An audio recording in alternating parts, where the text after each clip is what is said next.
I want to thank first for letting me experience this type of Judaism. I've never experienced before. I never said the Kaddish. I never said the name of my brother, especially not in a synagogue, because it's of the males and any other certain type of Judaism. And thank you for letting me praise his death in the way that it helps me do it too. For the ones who didn't participate in what happened 2 hours ago, let me introduce myself. My name is Ofri Reiner. I'm 21 years old. I'm from Haifa, Israel. I've been a combat soldier at Search and Rescue, a combat soldier and a commander. I dismissed from the army a month ago. Amongst my other accomplishments, I've been in a summer camp called Seeds of Peace in Maine when I was 14, when I was 17. I've had dialogues with Israelis, Palestinians, Egyptians, and Jordanians. Since I was little, I was a woman of ideals. I believed in baseless love and peace through dialogue and understanding. When I was in high school, I've been in a young leadership organization called LEAD. But if you could put all these accomplishments aside, because it's some kind of my old me, I'm a different person now.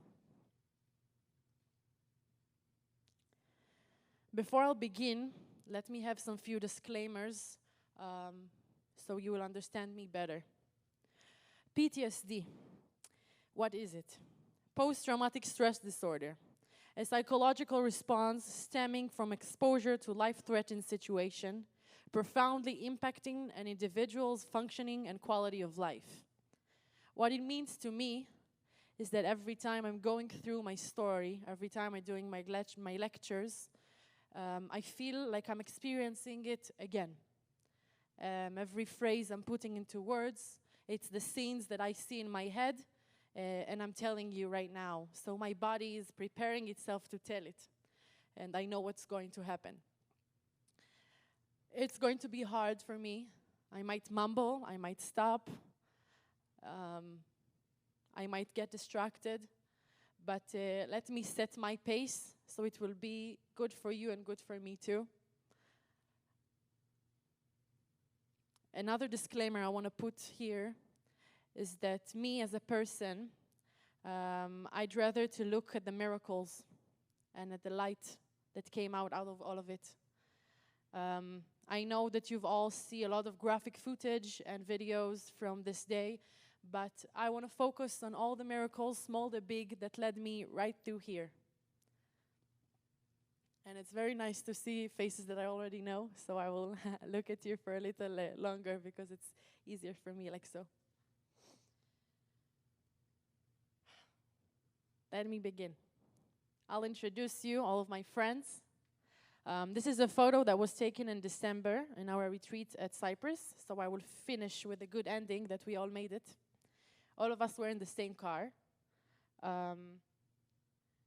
Is there any pointer? Is there a laser? No? Okay. So this is me, like you saw. Above me, it's a good friend of mine called Nastya. We are friends for years now. And Timur, he was the one who brought me to my first trance festival. Trance festivals, trance music, is a culture that grown up in Israel for years to come. And it's music, techno, but more hardcore, a lot of BPM, a lot of dancing, a lot of jumping and sweating. This is what I love about it. But I'm pretty new to the trance culture. The Nova was my third party. And now you probably ask, why especially the Nova? Why would I go especially to the Nova? Well, I had a crush on Timo. This was the only reason why I went to the Nova. He came out to me and said, yes, we're going to the Nova, you should come, it will be amazing. And I was like, sure, why not? I paid 400 shekels for this event, so I'm not going to miss it for the world. I was very excited for this event. I bought tickets 2 months from before. I bought my outfit from Shein. I got ready. I made my hair tinselled. I wanted this party very badly. Aviad was the driver throughout the entire break. And Yael, both of them, Aviad and Yael, I met the same day. Now we are friends by heart and by fate, no matter what. But that was my first time I met them.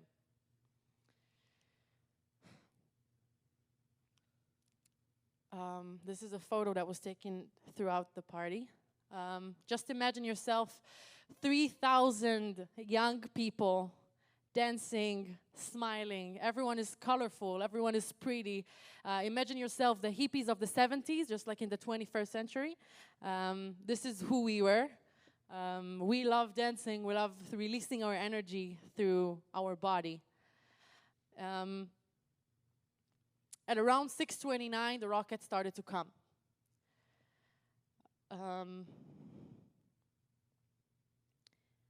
When the rockets came, me and Nastya, that I introduced you before, was pretty, rockets are like peanuts for me. I served at Zikim, which is right next to the border, for 2 years. So rockets, for me, it will come and I will be over it and that will be okay. If it was up to me and Nastya, we would open the doors of the car, dance next to the car with the volume on maximum, and come back to the party. So I made my first phone call to my grandmother. Why my grandmother? Because she's the one who's going to worry me the most, like every other Polish grandmother. I called her. I said, Savta, I'm okay. Don't worry. I'm heading back home. There was some rockets. She didn't even understand where I was. I didn't bother to tell her that I'm going to the south. It wasn't like a big thing.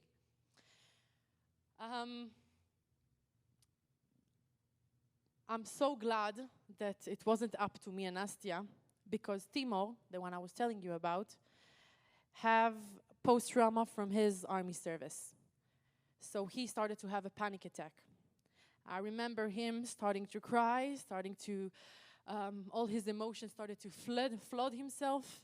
His fists was strong on his hand. I saw his nails starting to bleed from the hand. And this is the moment that I understood that I must operate. Because of my army service, I knew how to differentiate between my emotions and between my doings, what to do, how to do it the best. So my second phone call was to my dad. I called him, I said, Abba, I have found my iPhone, open it right away, tell me exactly where I'm heading throughout the break. So he did. He wasn't very helpful for me, but he gave him and my grandmother and my aunt some sort of certainty, because now I know that him and my aunt was sitting at the room with topographic maps and saw exactly where I'm heading throughout my break.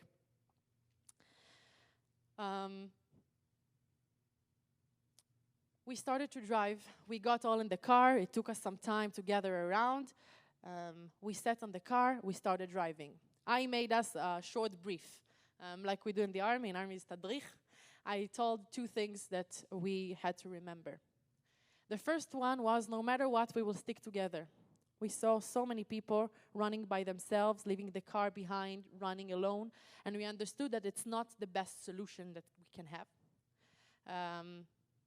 The second was, if somehow somebody is going to shoot at the car, we're going to open the doors of the car and glide slowly down and lay down next to the car with our heads between our hands. These were the 2 dots, and then we started driving. Outside of the parking lot of Reim, it looks like some kind of a T-section. There's a turn to the north and turn to the south. So we headed to the north with our car. It was a big road with 4 lanes, something like it. And we were driving, and we saw a lot of cars doing U-turn. We didn't understand why. And we kept driving and driving.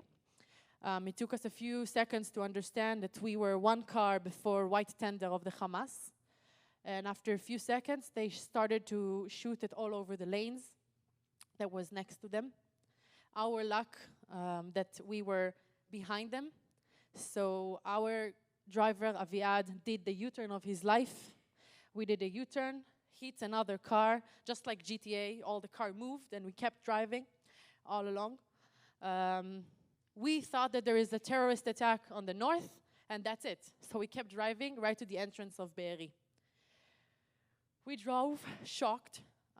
Now, when I speak, it sounds like I was the only one in the road. No, it was a complete chaos all over the place. Cars stood everywhere. People don't know what's going on. No police anywhere. It was terrible. We went right to the entrance of Be'eri. Next to the entrance of Be'eri, we saw a civilian's car standing on the side of the road. We approached them and asked, how are you? Are you okay? What's going on? And the drivers of the car said, yes, brother, do you remember the car accident you did in the north? Yeah, that was me. Can we exchange details? And we looked at him.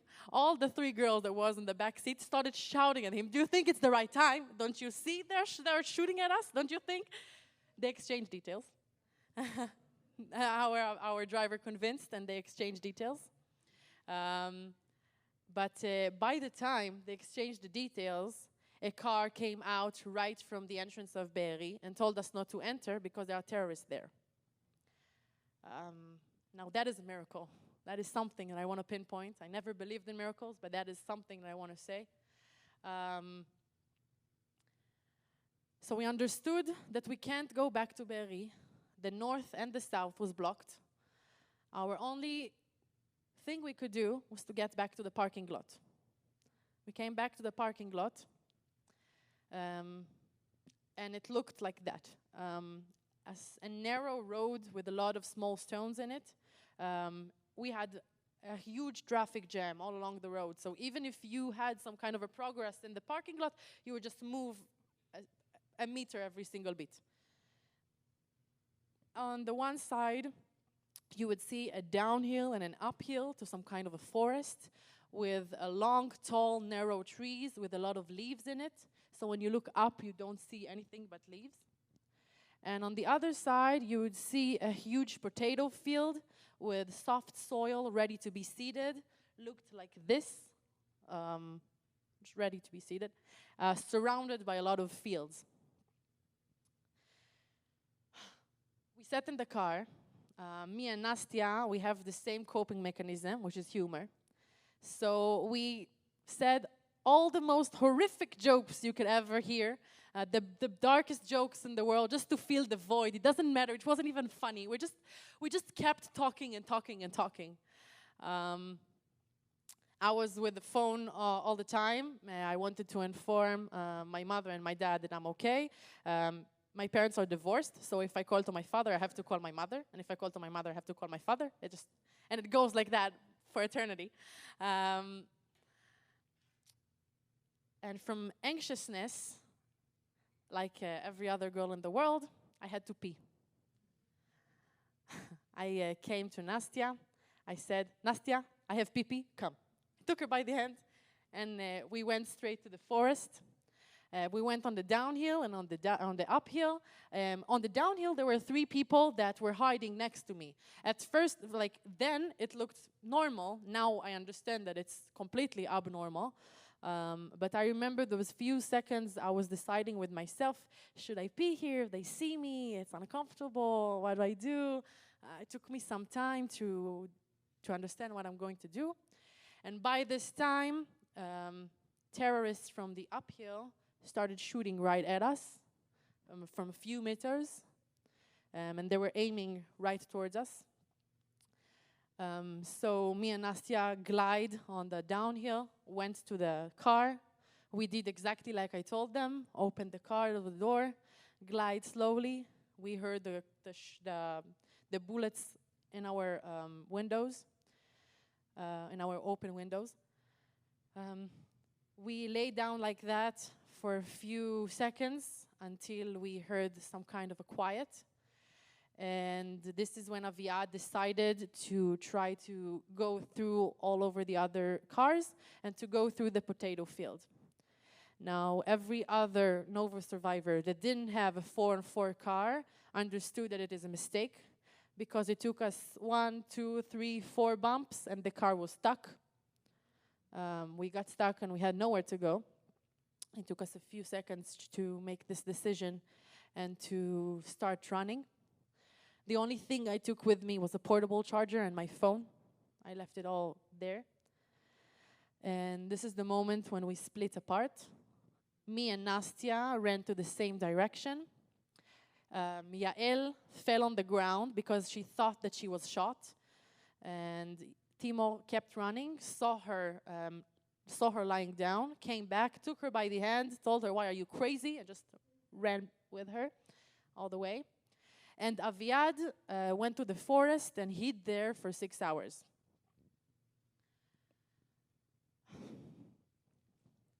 Now, every time I tell this scene in my head, all the rest of the story, it feels like it's a completely different character that tells it. But this scene in particular, all my body remembers. I remember every bone. I remember the feeling of the scorching sun on my face. I remember my jacket as being so in the way that I needed to throw it out throughout my run. When I danced at the party, I twisted my ankle. You know, when you dance and then you twist your ankle and you get up, but it hurts a little bit, but like, I'm okay, but it hurts. So every step from one leg to another, I felt the weight of my body right against that foot. And for me, now I say it is a good thing, because I had so much tension in my body, I needed to focus on every step I'm taking. So I looked only on the way that was before me. If I would stop and look at all that surrounded me, I would see the dead people, I would see the wounded people that was in the potato field. I'm not sure if I would make it. I'm not sure if I would keep going. So I looked only at myself, only at the steps that I'm taking. And this is what helped me out. And in this particular moment, I feel that my soul split into two. There was the one Ofri that kept telling herself, coaching herself, "You're gonna make it, you're gonna make it, you know you're gonna make it, don't worry. In a few hours, you're gonna sit at your favorite cafe drinking cold Americano, that's okay, everything is gonna be okay." And there's the other Ofri that's scared to death. And the first thought that she had in mind was that I need to call my little sister. My little sister, Carmel, is 19 years old. And a day before, I had a fight with her because she wanted to come to the Nova with me. And I said, "I'm sorry, the car is full. I can't, you can't come with me." And she was angry. She shut the door and kept walking. She didn't say hello to me. So right when I escaped the potato field, I called my mom and asked her to wake my sister up so I could say hello to her in case it's going to be the last time. My parents saw all my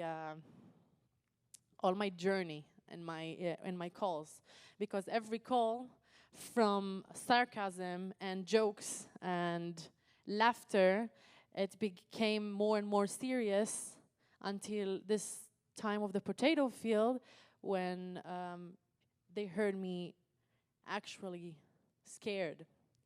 I remember my mother talking with me, and she was hearing one of the RPGs that was bombed next to me, and she said, "What, somebody's shooting at you?" And I said, "Yes, Mom, of course somebody's shooting at me. Don't you understand?" I didn't know how to express my emotions throughout the break. And they were mad at me because they didn't even understand what was going on.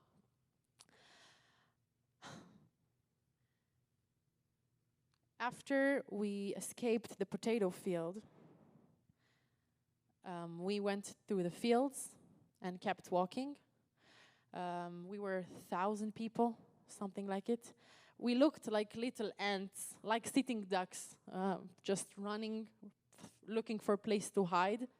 And we all got together to some sort of a route. There was one policeman that didn't have any gun. He just gathered all around and he said, well, I don't know what we're going to do. I'm heading to a highway. If you want to join me, join me. If you don't want, don't come. And he was the only one with uniform, so of course we will come with him. So all of us went to the same direction.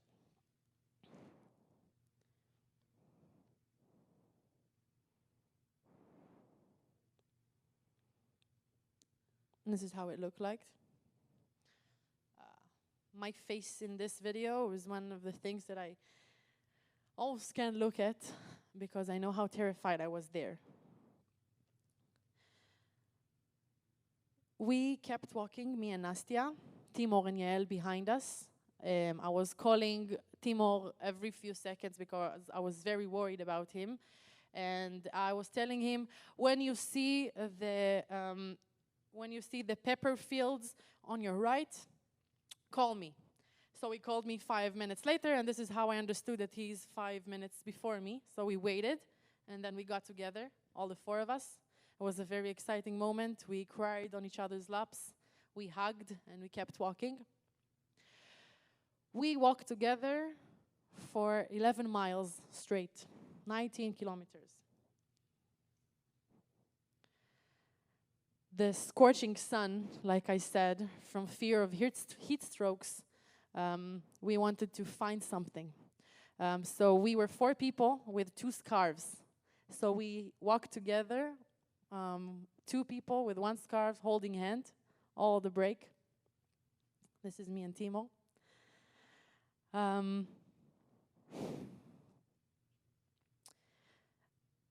When I try to go over what I was thinking, there's 4 hours of escape, of walking, of walk of life, of walk of death, you can call it any definition. I don't remember. I don't remember anything. The only thing I know is that I was so dehydrated that I called my aunt, and my aunt lives in Herzliya, like in the center. I called her and I said, Sarit, can you please bring me water? And my dad told me, crying, I'm sorry, darling, I can't bring you water. They blocked all the ways to the south. When I talk about this dehydration, I can remember my lips, my breaking lips. We were looking for water everywhere we could find.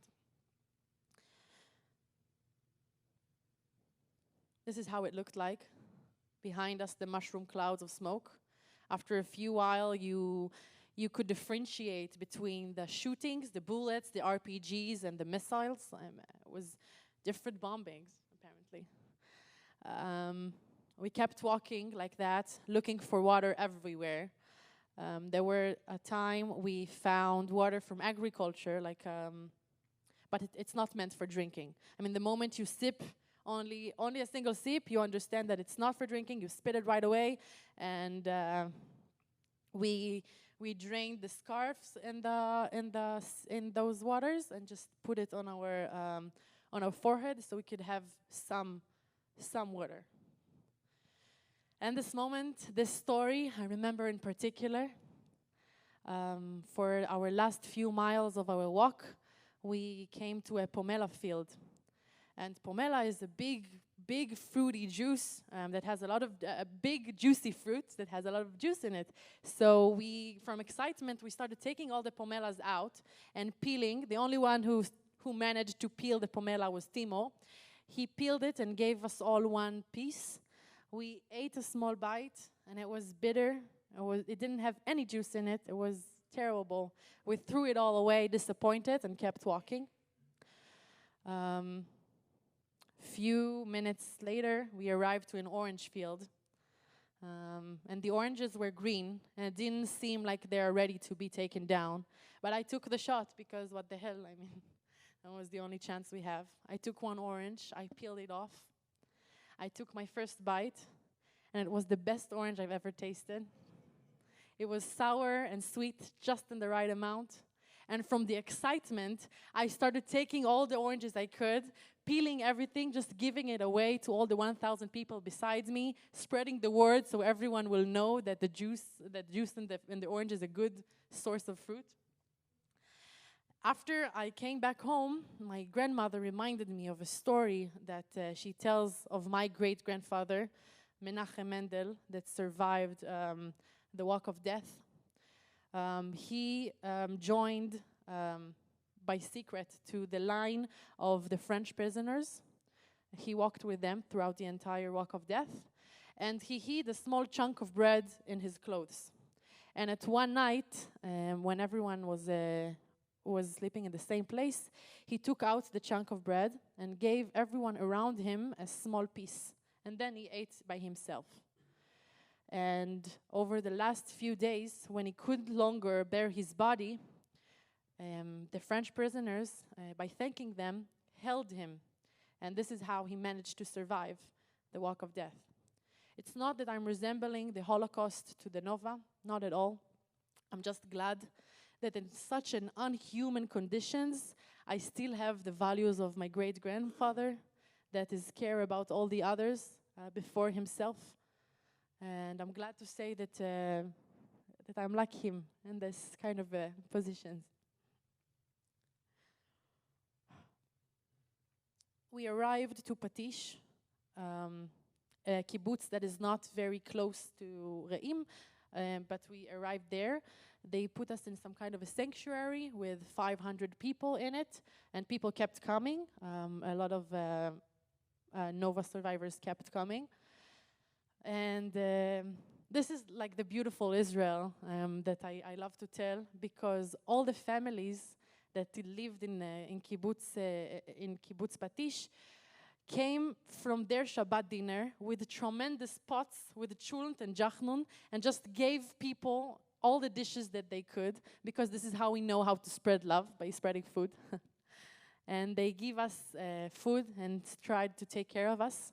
There was one volunteer, civilian, that approached us and asked how he can help. Timor gave him the live location of Aviad, and the volunteer came back to the battlefield, took Aviad with 2 more girls, and this is how Aviad survived. He's not talking a lot about what happened to him in the forest. He's now having fun in Australia. This is how he coped.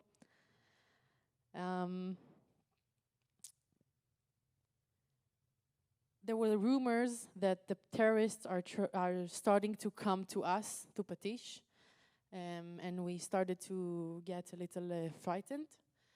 There was a bus that came, a civilians bus. Until now, no government, no soldiers, no army, nothing. It's all civilians. There was a bus that said, "This is for Be'er Sheva," and we hopped on the bus, making sure that all the people that we know are in the same bus. We scooched 70 people in the same bus, sitting together. I sat next to Nastya. All the way, people are crying, people are yelling names, people trying to make group chats to find people they don't find. And I just remember me and Nastya holding hands, looking at the road, seeing bodies, seeing police checkpoints, seeing soldiers, going through all of that with one tear over our cheek. Us that was full of laughter all the time, had one tear on our cheek, and we held each other's hands like we know exactly what we feel. I'm so glad that I did this walk with my friends. I saw so many people that walked to Patish by themselves, that sat in the fields on the side of the roads. They couldn't no longer to keep pushing forward without anyone that helped them to walk. Something that I see in my flashbacks, in one of my flashbacks, was a woman that walked with bare feet. Her feet was full with blood, and she kept walking. Now, when I think of that, I think to myself, why didn't I give her my shoes? I have my friends. I could give her my shoes. But I don't want to judge myself in this time. We came with the bus to Be'er Sheva, and a family of friends picked us up. There is some sort of a habit for people that when they hear horrible things, they have to share it to the people because it's easier for them. So he took us on the car, put the radio on full volume, and kept talking and spilling it all out about the kibbutzim, about the terrorists, about the kidnapping and everything. And I remember myself just blocking my brain, being completely detached from what I'm thinking, and I had tears upon here. I was choking with tears. The only thing he said that I heard was, "I'm sorry, I know you've gone through a lot, but I have three little girls at home. Can you please not say a lot of horrific things next to them?" And we understood. And we entered his home. I got a shirt from his mom because I was, as you've seen, with the swimming suit. And I had to cry no matter what. So I took my chair with me, went all the way to the other side of the porch, facing through the wall, and I cried like that for very long time, just sobbing. And there was the youngest daughter. Her name is Adi. She's 5 years old. She had a pink overall and a pink bicycles. And I heard her bicycles going all the way until she saw me face to face. She was just sitting at me, looking at me with her big eyes, thinking to herself, why in the world I should cry like that? And I was trying to laugh next to her. I remember myself crying and laughing and crying and laughing, trying to engage. This is the moment where I understood that my innocence broke. Next to her eyes. What I'm about. Okay. This is a photo from Be'er Sheva. With a shirt of her mother, a pink shirt. In conclusion, how did I survive? There was those miracles, small, the big, that led me here. The moment I understood that there was no name and no address to any bullet of the terrorists, and this is all coincidental, this is the moment I understood that there might be miracles. I wasn't a very religious or believe person. Now I might am, I don't know. IDF, unfortunately not literally, but my army service that helped me cope the situation the best. And this is how I managed to be in a fight mode instead of flight or freeze. So I thank to that. And friendship. In Hebrew, it's achva.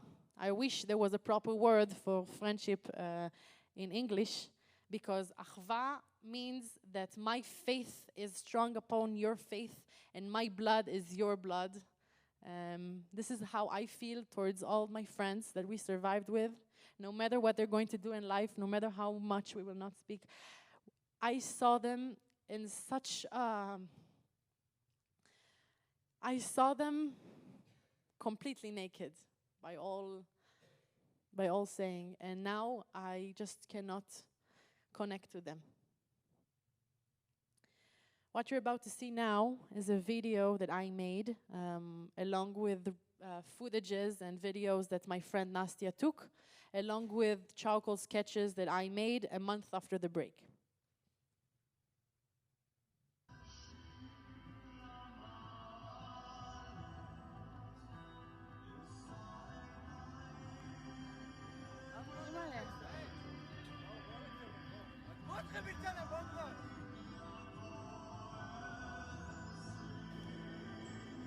מה קורה? עכשיו, המחללת של מאור לא תחזור אליו יותר. היא לא תחזור. היא לא תחזור. למה בעצם אנחנו ממשיכים לנסוע ולא יושבים שנייה ונותנים לזה לעבור? כי זה לא עובר. אבל זה ייגמר מתי?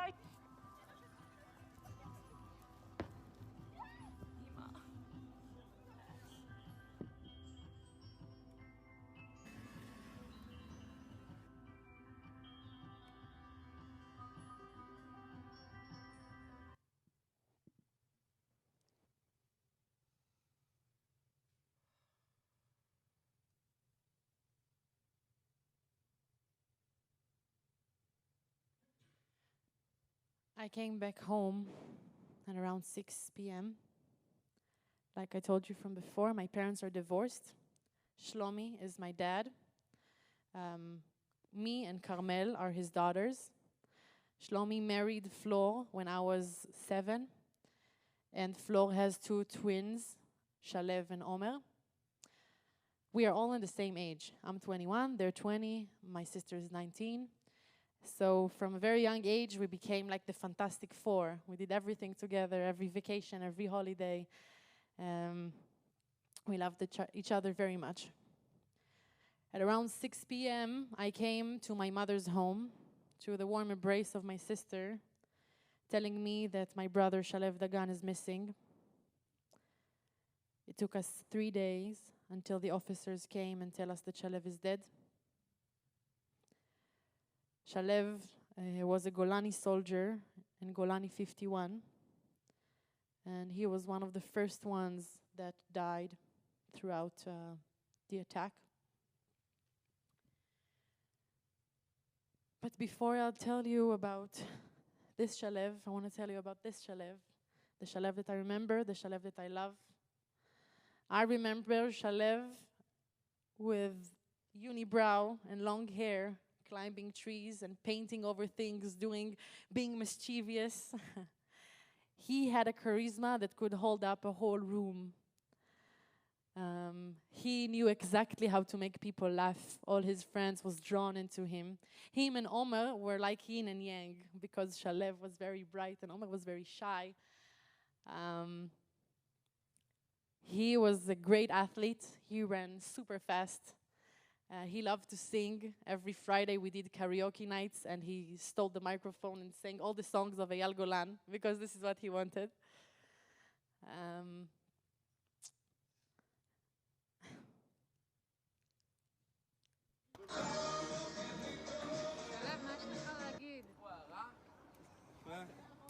תגיד משהו. אבא שלך נתן לי This is Shalev the soldier.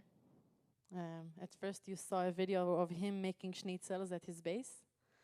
The other video is him after he finished his training. He walked for 20 miles with all of his friends. And his mother is saying, can you say something to the camera. And he said, I'm dying to sleep. That was the only thing he said. Shalev was the best soldier in his unit. He said always that when you do something, you need to do it with a full heart. He wanted to come to Golani like his father did.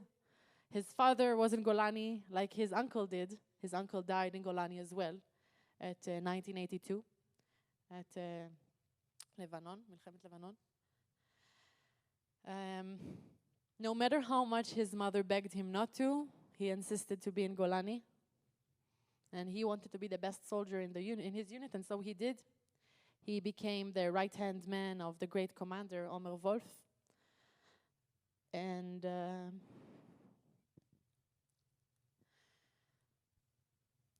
Shalev loved his country so badly that every time he would sing Hatikva, he would cry. He said to his mother at July of the same year, I am willing to sacrifice my life for you to live better ones. אני מוכן להקריב את החיים שלי בשביל שאתם תחיו חיים טובים יותר. And so he did. His friends tell us that during this day, he had some kind of adrenaline because this is the moment he was prepared for. And he was waiting for that. It would be a lie to say that we didn't thought of it. Every part of our family had this strange gut feeling. We talked about it together at one shishi dinner. I enlisted to the army 4 months before him, and when I heard that he's going to Golani, that was the first image that I had in my head. It's hard to say, but it's true.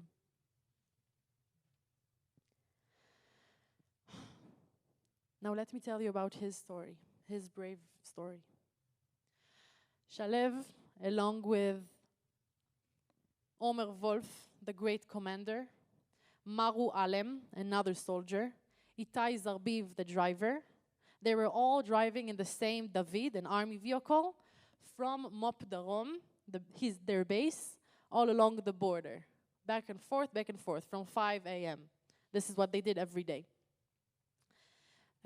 I will say their names again and again because this is my way to cherish them and what they did. At around 6:30, the rockets came. They all gathered around next to Nirim. There's a small base called the White House next to Nirim. They all gathered around there, hearing the intel from the base. There was a crazy amount of intels. 5 people with motorcycles, 10 people with vans, 20 people with there was a crazy amount of. If you saw the footage, the video of the Grand Shufel that takes the fence off the ground, if you saw it, that was right here, 1.5 miles away from them. They gathered around, understood what the tactic is. They put 1 tank next to Nir Oz, 1 tank next to Kisufim, and there were 3 other Davids that was all around the border. There were 24 soldiers in front of 1,500 terrorists for 50 minutes of battle. It's the numbers are. I still can't believe what I'm saying. At around 6:45, both of the tanks was already demolished. All the people there was dead. The connection with the base starting to be very ratchet. The base talked with him on the walkie-talkie, said that there are some terrorists that are trying to break through Nirim's border. Omer Wolf, the great commander, said, "Nobody crosses us. We are coming to next to Nirim's border and nobody is crossing us." So Omer Wolf, the great commander, Maru Alem, another soldier, my brother, Shalev Dagan, and Itai Zarbiv, sat next to Nirim's border when 3 terrorists hid in the bushes and struck an RPG on their car. Shalev died right away. Omer Wolf and Maru Alem got out of the car, went 10 meters away from it and kept fighting. We know it because all of their bullets in their gun was over. They kept fighting and died 10 meters away from the car. And Itai Zarbiv got out of the car, got a shot in his chest and fell on the ground. All the terrorists treat him as a dead man, but the day after, the soldiers came and rescued him as wounded, and now he's okay. And this is how we know all the story, because he was the only survivor that was left. Those young, brave men saved Nirim's kibbutz. I will say their names again: Omer Wolf, Maru Alem, and Shalev Dagan, Zichronam Livracha. At around 7:18, Shalev was already dead. At 7:18, I was here, at the blue circle. 6.5 miles differentiate between me and my brother, which means that my brother physically and mentally saved my life. I don't know how it would look like if the reality was different. I'm so proud to say it, that he was the one who saved my life.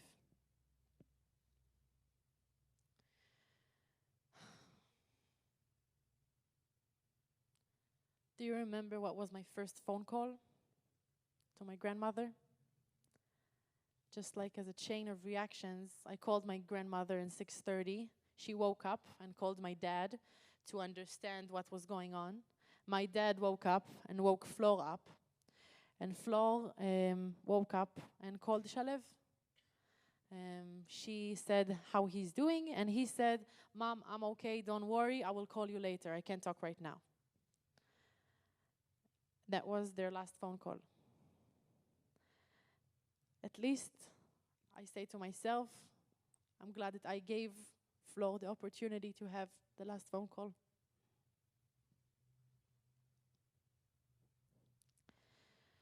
The Shiva took 2 weeks. Now we know why. They kept telling us, tomorrow, tomorrow, tomorrow. Now we know that there were 900 unidentified burned bodies in Shura Center. that wasn't labeled. And we were waiting for him.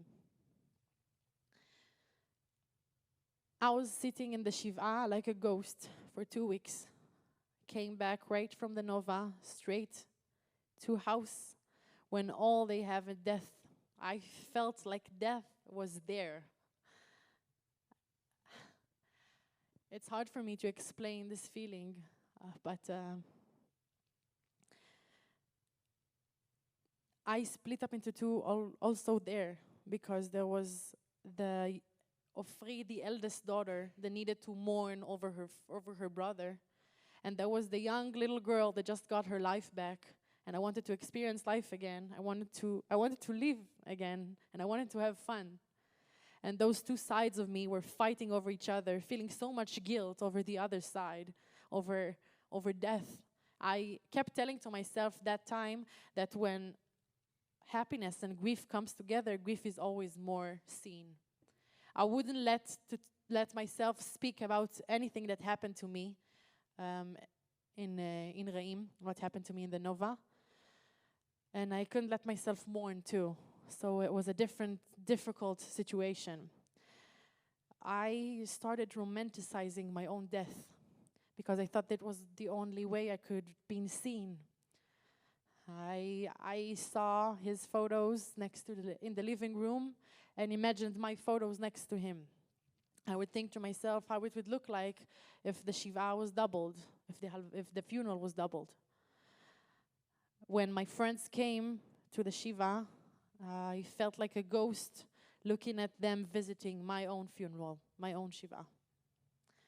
And from that feeling of transparency, from that horrible times, I had this strong urge for self-expression.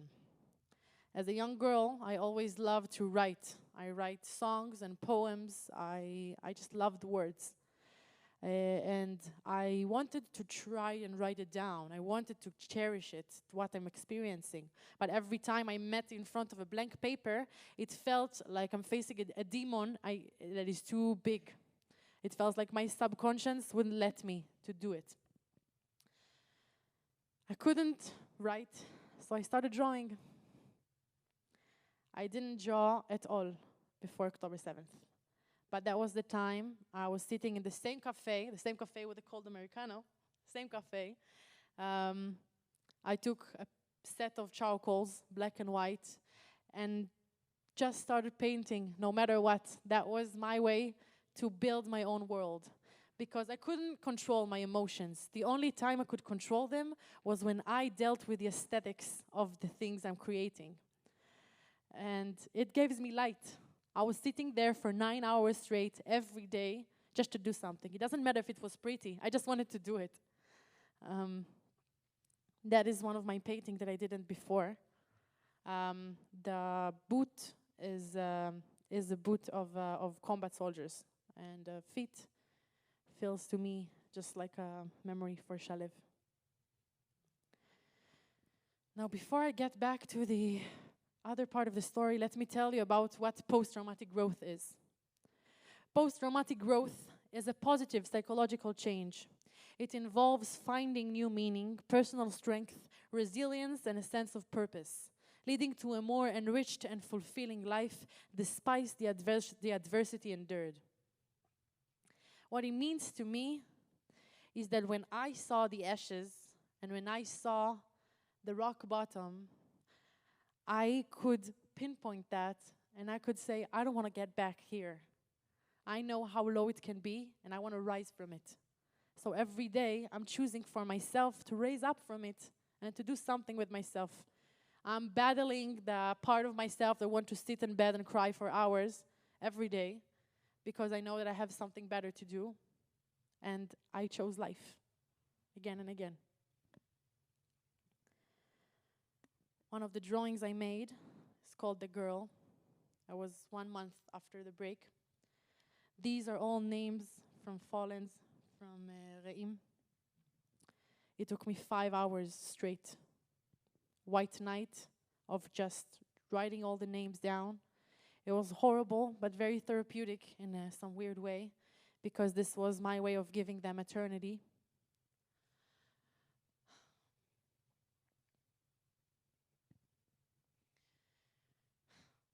post-trauma took everything away from me by that time. I couldn't, me, as a person of accomplishments, like you heard, I believed that if I have a goal and I have a mission, I can go all the way, and my way is just ready to be walked. But now I couldn't understand and I couldn't answer the simple question of who am I? Who am I? What do I love? What characterizes me? Where do I see myself in 1 hour, in 1 week, in 1 year? I felt like everything that I knew about myself was over. And instead of looking at it as a bad thing, I looked at it as a good thing. Because if I don't know anything about myself, why shouldn't I explore it? I mean, I'm now a blank paper. Why shouldn't I write it down? If I want to try surfing, let's go try surfing. If I want to do macrame, let's go do macrame. I mean, my life is so versatile, and I have this decision of choosing every single day to do something new. I discovered so many characteristics, so many courage in me, I wasn't afraid. I wasn't afraid of anything. And I used it for the good, not for the bad. Another drawing I made is called Rebirth. This is my friend Timur trying to fix his car, basically.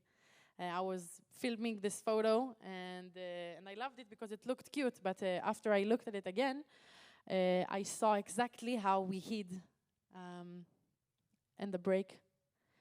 And by the time he was fixing the car, he kept saying how much the car is pushing his chest and how it's uncomfortable and it's not nice, and how much he feels not good. And this is when I understood that this is a good symbol for how I experienced my rebirth. How can you get back up when you have 1.5 tons of weight on your chest and you're trying to push forward and to do something with yourself? But if you see next to the mirror, it's pretty small here, there's a little orange there. Oranges began to appear everywhere. Everywhere I was heading, every milestone in my life, oranges just was there. My transformation from charcoal, black and white, into color was right with this painting. And by adding colors to my drawings, I added color to my life. I started to see life as more pretty, started to look at nature with the big eyes of Adi, the young girl that looked at me. This is how I feel like every time I'm drawing with colors. Oranges became a symbol of hope for me. Every milestone I did, oranges appear. Even here, the first time I did my lecture and the first time I came to America was in Ojai, Camp Roma, a field of oranges everywhere. Who knew that? I didn't know. And it was just like a sign for me that I'm doing something good. And every step in the road, oranges began to appear. Lastly, let me end with a quotation from the book A Man's Search for Meaning of Viktor Frankl. Viktor Frankl is a Holocaust survivor and a psychologist. He says, "The way in which a man accepts his faith and all the suffering it entails, the way in which he takes up his cross, gives him an ample opportunity, even under the most difficult circumstances, to add a deeper meaning to his life." What it means to me is that the moment I stopped asking for life a meaning, life gave me their meaning again and again. And the moment I stopped understanding and stopped asking for questions, answers came to appear. I am now trying to find a purpose for my life every day. And this, talking to you, going to Jewish communities abroad that needs this hope and needs this voice, is my purpose now. And I wake up every day with a sense that I'm doing something good for myself by cherishing the name of me, my brother, Shalev Dagan, and all of Am Yisrael. Lastly, I want to thank you all for listening. I want to thank my mother and father. I want to thank Charlevi from above. And I want to thank you for hosting me in this Shabbat.